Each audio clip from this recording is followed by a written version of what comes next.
Aujourd'hui dans Pimenté, nous avons comme thème 1 plus 1 égale à 3. Et j'ai pour inviter la magnifique Lucienne. Bonsoir Lucienne. Bonsoir Madame Rebecca. Comment ça va? Je vais très bien, merci. Et vous? Je peux te tutoyer? Bien sûr, bien sûr. Tu vas bien? Oh, je vais bien. Bienvenue dans Pimenté. Merci vraiment. Et merci. Aujourd'hui, tu es là avec nous. Qu'est-ce qui t'a le plus inspiré de venir débattre sur ce thème? Bon, j'ai beaucoup aimé l'émission. En fait, il y a cette partie de la fluidité des gens que j'aime bien, la véracité et tout. Donc, je peux dire que c'est un peu ça qui m'a amené sur ce plateau-ci. Bienvenue alors. Je vous en prie, merci beaucoup. Alors, le thème, ça te parle? Oui. Oui, un peu, oui. Pourquoi un peu? Parce que je me retrouve un peu dans une situation que je vis. Donc, je pense que je suis placée pour pouvoir parler et exprimer ce que vraiment l'on ressent étant dans une situation pareille. Et moi, ça, le sujet me parle beaucoup aussi parce que voilà, nous avons des enfants, nous sommes dans le foyer, donc nous vivons vraiment mariés. Mariés, non. Célibataire. Célibataire. Oui. Avec un enfant. Avec un enfant, bien sûr. Donc, mère célibataire. Mère célibataire. Ça nous parle, ça nous parle. Donc, ensemble, on va décortiquer ce thème. D'accord. Alors, Lucienne, pour aller déjà dans le vif du sujet, je vais parler de la grossesse. Déjà, pendant la grossesse, la libido, elle est comment pendant la grossesse? Personnellement, avec moi, c'était un truc qui venait naturellement. En fait, je sais pas, même quand tu n'as pas ça dans la tête, je sais pas, personnellement, moi, ça vient en fait. Tu as envie presque tout le temps et tu sais pas pourquoi. Mais bon, en fait, quand on se dit peut-être c'est les hormones, je sais pas, peut-être c'est la grossesse qui fait ça. Donc pour moi, personnellement, c'était des envies qui venaient, mais je me contrôlais d'autant plus que c'était pas que j'étais mariée et tout. Donc voilà, c'est un peu ça. Il n'y avait pas cette facilité-là quand même? Non, pas du tout, pas du tout. Mais moi aussi, chez moi, c'était pareil. J'avais tout le temps envie. J'avais tout le temps envie d'aller à l'acte. Mais bon, au début, c'était bien. Au début, ça allait. Mais à un moment donné, le conjoint avait un peu peur. Parce que avec le ventre qui s'arrondit, parfois le bébé bouge, tout ça. Donc, c'est un peu compliqué. Mais c'est des situations qu'il faut vivre. On dit que ce sont les hormones. Hein. Exactement, exactement. Ça boue dans le corps, tu as tout le temps envie de faire et tout. Tu as tout le temps envie. Ce sont les hormones. Mais après l'accouchement, bon, toi, j'irais sur un autre plan pour toi parce que toi, tu es une mère célibataire. Exactement. Donc, j'irais plutôt sur le plan avec toi. Comment ça se passe au quotidien avec... pas au quotidien avec l'enfant, non. Mais au quotidien avec... tu te fais draguer. Oui, ça manque pas. Ça manque pas. Voilà. Donc, et j'ai l'impression que parfois, avec ce qu'on nous dit dans la société, ce qu'on voit, il y a un frein quand l'homme voit que tu as un enfant ou quelque chose comme ça, directement, soit il calme ses ardeurs, soit il vient juste pour jouer, quoi. Il se dit que bon, déjà, la porte est déjà ouverte, si on doit le dire en griffe. Donc lui, il vient. Exactement. Je ne vais pas vous couper, mais sincèrement, c'est pas facile d'être mère célibataire sur ce point. Je dis bien sur ce point, pourquoi? Parce que, surtout au Niger. Surtout au Niger. Pourquoi? Parce que déjà, étant étrangère ici, c'est déjà quelque chose. Avec un enfant encore, tu deviens entre griffes une occasion. Parce que c'est, d'après ce que j'ai entendu, c'est comme ça qu'on appelle les femmes mères célibataires. Quand une occasion, genre comme quelqu'un déjà utilisé, usé, si je peux le dire d'une manière, et comprend, je sais pas, juste comme ça. Les hommes, ils viennent vers nous, certes, ça ne manque jamais. Mais sincèrement, ça ne va pas vous mentir, 90% de ces hommes-là te voient déjà comme une femme facile. Une femme qu'on peut facilement manipuler, qu'on peut avoir. Exactement. Moi, j'en ai beaucoup. En fait, je connais tellement ça que j'ai peur de m'ouvrir à quelqu'un. Parce que je me dis, il est là sûrement parce qu'il m'a vu avec un enfant. Mais ce que les gens oublient, c'est que les personnes qui s'y connaissent vraiment dans ce domaine ne portent jamais d'enfant jusqu'à terme. Ces gens-là finissent toujours par trouver une solution pour se débarrasser de l'enfant. Ça, c'est vrai. Nous autres, nous sommes... Il faut un courage, il faut un grand courage. Exactement. Pour être une mère célibataire. Il n'y a pas une femme qui a une fois eu un projet d'être mère célibataire. Il n'y en a pas. Non. Jamais. C'est vrai, ce sont des choix qu'on a pris d'aller avec des compagnons, mais sincèrement, c'est pas un choix. C'est pas un choix. Mais on l'accepte, on accueille cet enfant avec amour et j'aurais bien aimé que les hommes voient en nous des femmes fortes, des battantes. Des femmes qui ont pris la décision que beaucoup n'ont pas eu le courage de prendre. Mais au contraire, ils nous voient comme celle-là qui... C'est pas quand tu as un enfant, je sais pas. C'est comme... Par exemple, ces temps-ci, quand tu te connectes sur Facebook, Insta et tout, qu'est-ce que tu vois? Tu vois les mères célibataires. Moi, je veux tout sauf une mère célibataire. Mais attendez, une mère célibataire, c'est une personne. Une mère célibataire, c'est une femme. Et ceux qui se sentent coupés, ceux qui oublient une mère célibataire, ça peut être ta soeur. C'est clair. Ou bien, c'est clair. Ça peut être ta soeur.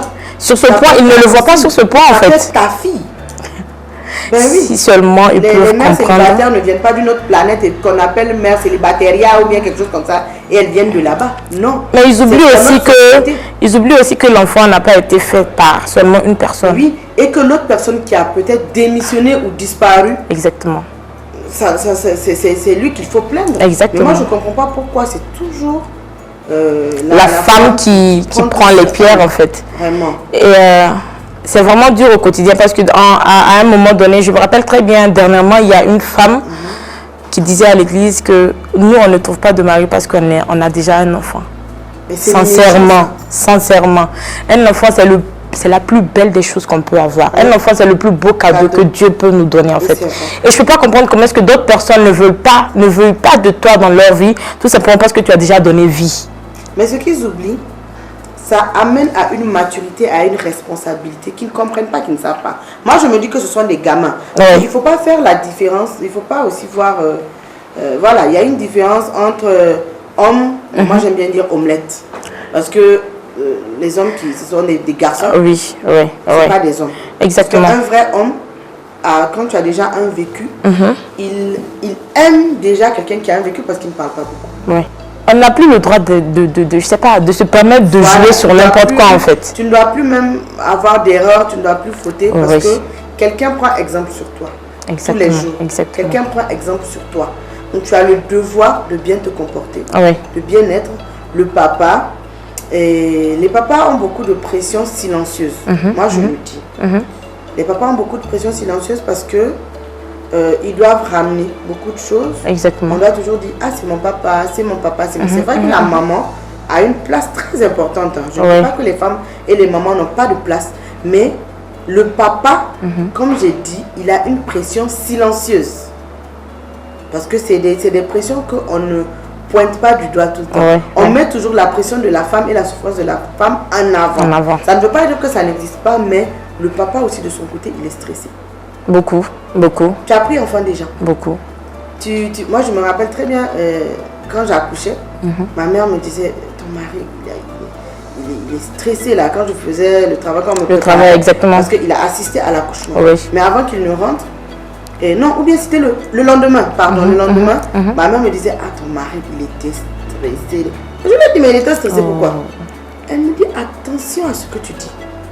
Tu es l'enfant des gens. Exactement. Si quelque chose t'arrive, c'est sur sa tête en fait, c'est sur son cou. Et quand elle m'a dit ça en même temps, j'ai dit, waouh, c'est vrai qu'on ne pense pas toujours à l'homme, parce que nous on porte.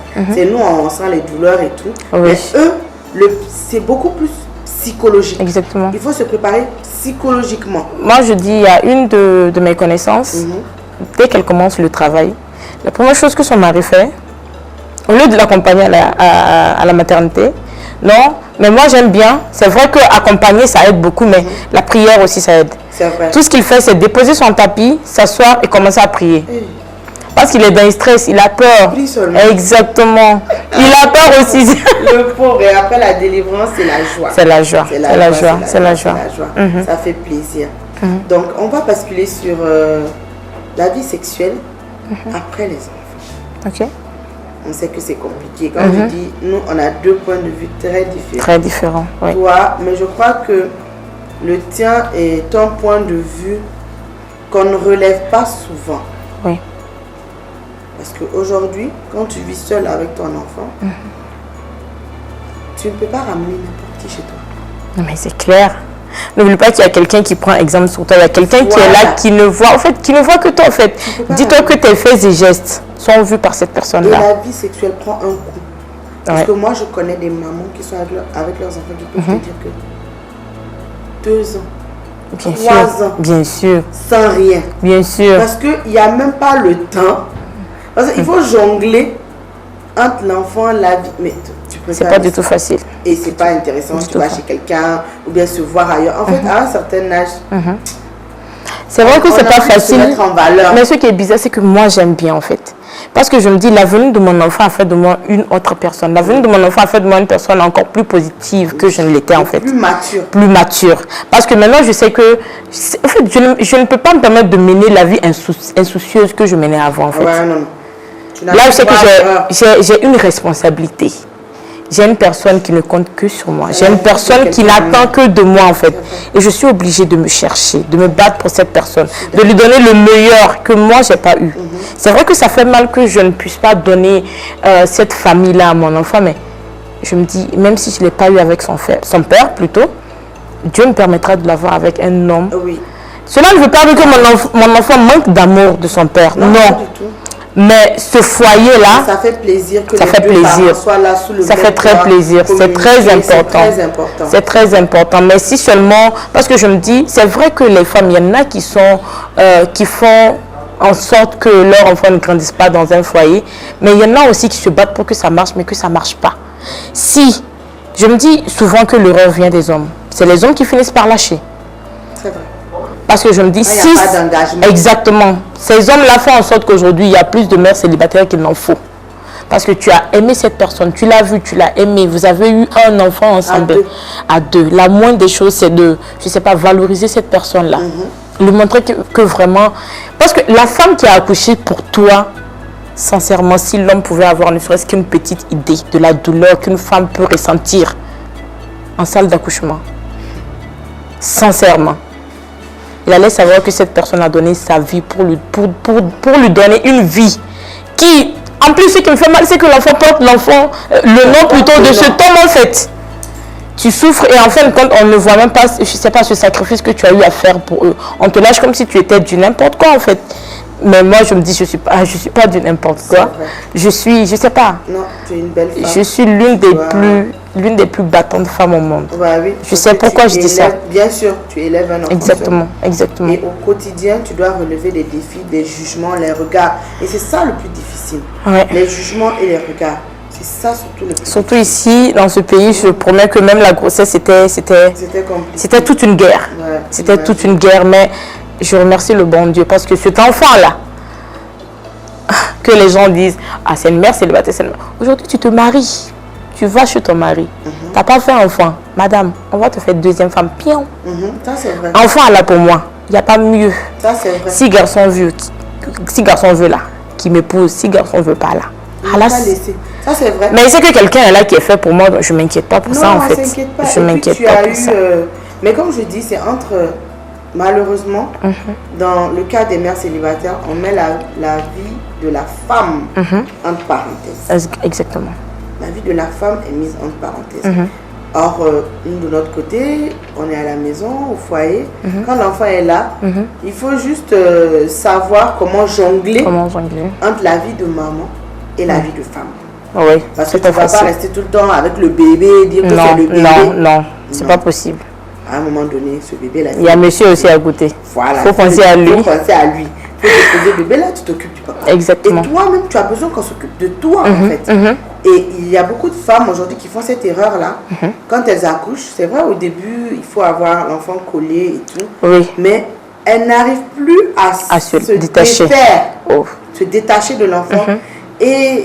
elles prennent plein de prétextes et après l'homme s'ennuie. Ah, moi, c'est pas pareil parce que je me dis, c'est vrai que je n'étais pas mariée, mais même si je l'étais, je pense que je peux supporter. Pourquoi je dis ça? Parce que j'ai commencé à laisser mon enfant à 6 mois à la maison. Et je partais au travail, au boulot. Mon travail me demandait de quitter la maison à 6 heures, d'être sur le poste à 7 heures et je rentrais à 19 heures. Donc là, j'ai appris à mon enfant. Exactement. Tu n'aimes pas ton enfant? Non, quand même.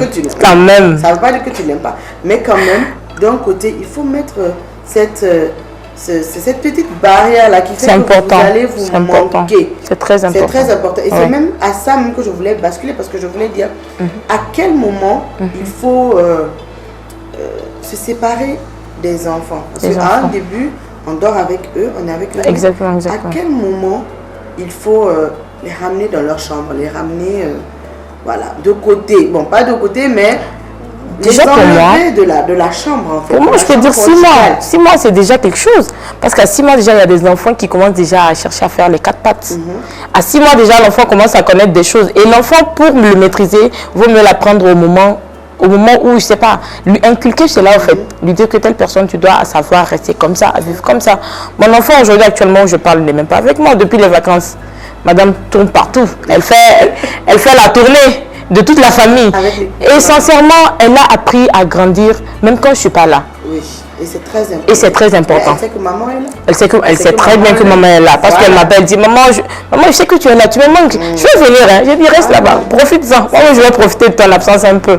Mais quand même, je vous promets que être mère célibataire, actuellement, de nos jours, c'est vraiment pas facile. C'est pas facile parce que tu as envie souvent aussi qu'on te voit comme toute autre femme, qu'on te voit comme une femme qui mérite d'avoir l'amour, qui mérite d'avoir ce petite attention là qu'on recherche au fait. Je sais pas, voilà un peu tout ce que je veux dire. Ça. Si je dis je vais en parler, c'est vraiment beaucoup. Non, c'est vaste. Mais ce qui fait mal aujourd'hui, c'est que sur les réseaux sociaux, ils sont en train de dénigrer les mères célibataires. Il y en a déjà qui sont déjà là. Je dis que ah non, je suis pas belle, j'ai déjà un enfant qui va vouloir de moi et tout. Il y en a beaucoup qui sont complexes. Il y en a même qui sont même en dépression pour ça. Et les gens se permettent de parler de ça tout le temps sur les réseaux sociaux comme si ce n'est rien en fait. Alors qu'ils sont en train de, je sais pas, ils sont en train de tuer d'autres personnes sans s'en rendre compte. Et ça, je dis, c'est très méchant. C'est vraiment méchant de trouver comme si c'est un péché à quelqu'un juste parce que la personne a donné vie hors mariage. Il y a des personnes qui se sont mariées, qui ont eu des enfants qui sont rentrés à la maison. Donc alors. Et il y a des gens qui sont mariés qui n'ont pas d'enfants. Il y a des gens qui cherchent cet enfant-là avec des milliards. Il y a toutes choses. Et moi, comme je le dis tout le temps, moi je dis quelque chose. Dans la vie, quand tu penses à quelque chose, mets-le sur toi d'abord. Exactement. Si ça passe, applique-le sur quelqu'un. Si toi-même tu trouves que c'est aberrant, pardon, il faut oublier. Sincèrement. Voilà. Moi, c'est comme ça que je me dis qu'on doit résumer nos manières de réagir avec les gens. Moi, j'aimerais dire à ces personnes-là qui passent leur temps à juger les mères célibataires, à les insulter, à les dénigrer, essayez de voir un peu la vie de vos sœurs et vous comprendrez. Pourquoi je dis ça? Parce que nous, c'est parce qu'on voit pour nous qu'on nous insulte. C'est vrai. Il y a des gens qui ont eu combien de... qui ont eu à, je sais pas, à faire sortir combien d'enfants en eux avant que l'enfant ait je veux dire le fœtus en fait. Il y en a eu combien qui ont eu à faire ça? Qui n'ont pas assumé. Bien sûr qu'ils n'ont pas assumé. Parce que c'est difficile. Hein?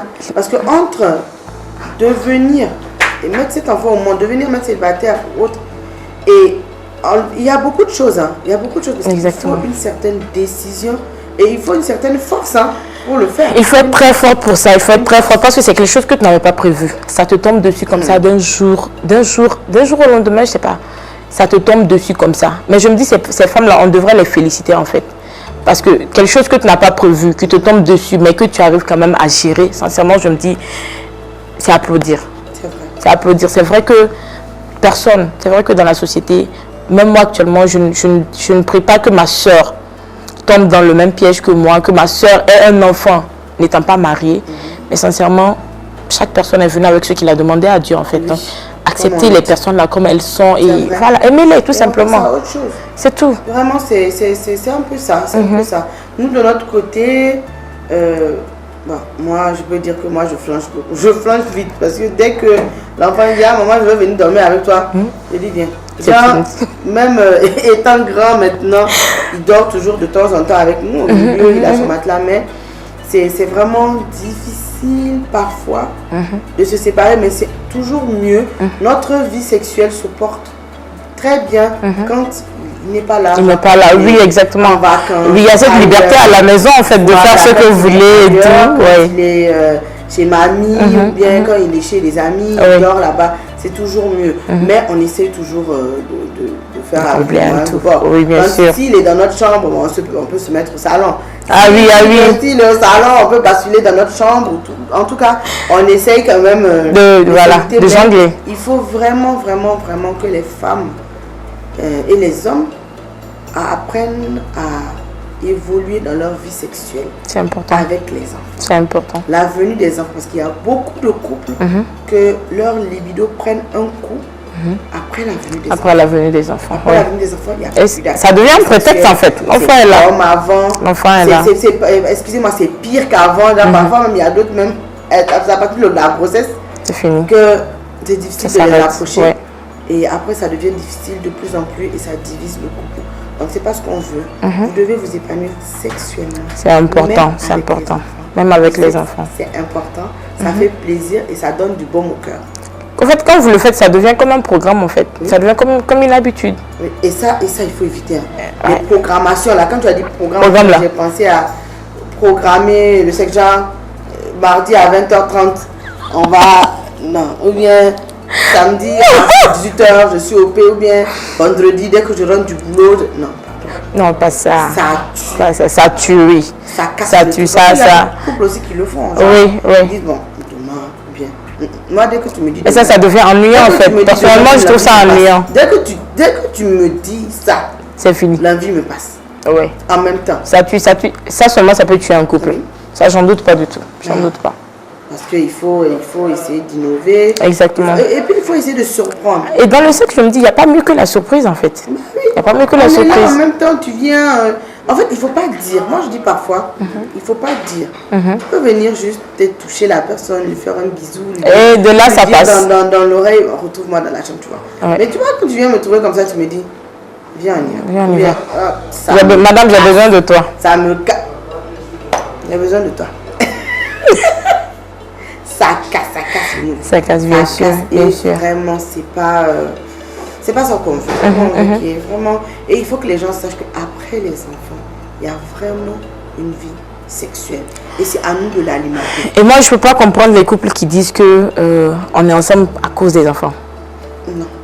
Moi, ça n'a jamais pris avec moi. Parce que moi, sincèrement. Tu es là parce que tu aimes le gars. Non, on ne peut pas comprendre ça. On ne peut pas comprendre ça. À cause des enfants, pourquoi? Non. Non, je ne suis pas d'accord. Avant les enfants, on était ensemble.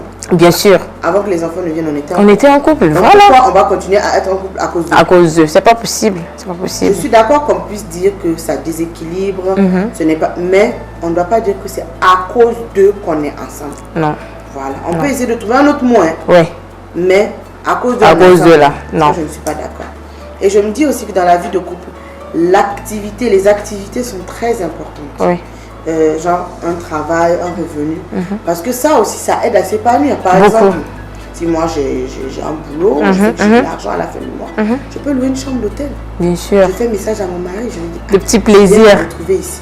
Voilà. Ça fait vivre, ça fait vraiment vivre. Il n'y a pas que l'homme aussi qui doit alimenter ces côtés-là. La femme aussi doit avoir de l'argent, avoir un revenu, quelque chose en tout cas, peu importe, hein, tu peux être vendeuse, tu peux faire... Moi j'ai vendu glace. Donc, tu peux être vendre quelque chose, tu peux faire n'importe quoi, avoir au moins quelque chose pour avoir de l'argent ou un revenu pour lui faire plaisir. Exactement. Pour juste casser la routine tous les jours des enfants et autres. Quand tu peux te lever, monsieur, en chemin pour le travail, tu sais qu'il vient de sortir. Tu l'appelles, tu dis, monsieur, tu as oublié, tu sais que quelque chose qui est important, en fait, qui va le faire revenir à la maison. Il revient tout simplement, alors que c'est ce que tu lui réserves, en fait. Et moi, je me dis, c'est des petits trucs. Il va dire, mais elle est folle. Oui, elle est folle, mais ça reste quand même unique. Et ça reste toi. Et je sais pas, ça permet à ton mari de dire, oui, c'est vrai, il y en a dehors, mais la mienne, elle est spéciale. Voilà. Loulou. Oui. Donc, je peux t'appeler Loulou, non? Bien sûr, c'est mon surnom. Super. J'ai aimé beaucoup notre discussion. Pareil aussi. Et on peut conclure que la vie sexuelle après les enfants existe. Bien sûr, bien évidemment. Tu peux confirmer avec moi qu'elle existe. Bien sûr, bien sûr. Et on doit se donner les moyens de pouvoir le réaliser. Exactement. Et de pouvoir faire comme on faisait avant. Je veux vous couper un moment. Quand on dit que cela ne peut pas exister dans le couple, les enfants vont à l'école. Oui. Les enfants sont en vacances. Donc, je ne comprends pas. Qu'est-ce qui peut empêcher que cela soit le quotidien du couple, en fait? Parfois, le quotidien vient s'impliquer. Ouf. Parce que quand on va au travail, oh oui, c'est vrai. Il y a d'autres qui rentrent fatigués. Tu sais, les gens n'ont pas la même force aussi. Hein. Ah ouais, Il y a des gens qui aiment l'activité sexuelle tous les jours et tout. Mais il y a d'autres qui sont fatigués. C'est fini. Voilà. Or, il faut, à la longue aussi, c'est fatigant parce que tu ne peux pas dire tout le temps à ton conjoint, je suis fatigué, je suis fatigué, je suis fatigué. Ça se dit pas. Quel que soit le boulot que tu fais, tu dois avoir au moins un temps consacré à ton conjoint. C'est très important. Vice-versa, conjoint, femme. C'est très important. Sinon, monsieur va aller voir dehors. Et toi, tu ne veux pas qu'il aille dehors. Donc, tu ferais mieux de trouver un moyen pour ne pas tout le temps dire je suis fatigué, je suis fatigué. Je suis d'accord. Donc, sur le mot de fin. Donc, Lucienne, merci beaucoup. Je vous en prie. C'était un plaisir de t'avoir sur Pimenté. C'est un plaisir partagé. J'espère que ça a été un beau moment pour toi. Et on va se dire à la prochaine. Merci beaucoup de m'avoir permis de parler, d'être la voix des femmes célibataires, des femmes mères célibataires, je veux dire. Merci. Nous sommes à la fin de notre émission Pimentée. J'espère que vous avez aimé. Et je viens avec vous pour une question. Selon vous, la mère célibataire doit-elle avoir la chance d'avoir un foyer? Répondez-nous en commentaire. Surtout, partagez, commentez et likez. C'était Pimenté avec votre animatrice 3.0 que vous aimez tant. Au prochain numéro, sur ce, portez-vous bien. Bisous.